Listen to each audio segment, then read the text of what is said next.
বন্ধুরা এই যে ভিডিও করার জন্য মেঘনা নদীর পাড়ে আজকে চলে আসছি। তা ঠিক আছে, তা মেঘনা নদীতে আসার পর এই নদীর এই ঢেউ দেখে আর ভালো লাগছে না।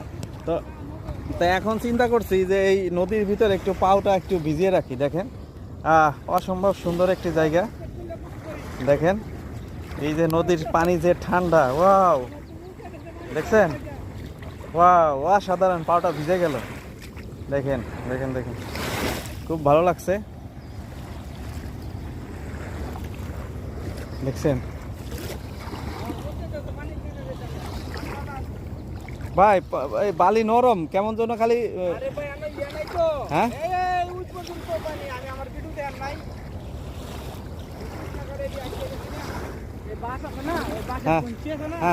এই পর্যন্ত এরকম টুক না, বুঝছেন?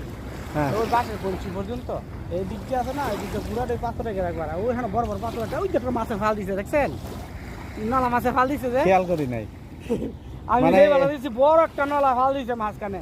অনেক দেখলাম একটা নলা মাছ ফাল দিছে, হে বেলা বড় একটা নলা মাছে ফাল দিছে মাঝখানে। মাছ থাকে সবসময় না। হ্যাঁ, পাউডার ভিজাইতে ভালো লাগতেছে, গরম পানি তো। আসলে তো যদি আমার ইয়ে আছে না, জাল মালায় না, আমার মনে হয় যে মাছ পাওয়া যাইব। ভয়ে আছে না, একটা পাত্র মধ্যে ঢিলা দিলে আর সুতা আছে না, সুতার মধ্যে জাল দিয়ে টান্ডা দিলে ভালো মাছ পাইবো। কেন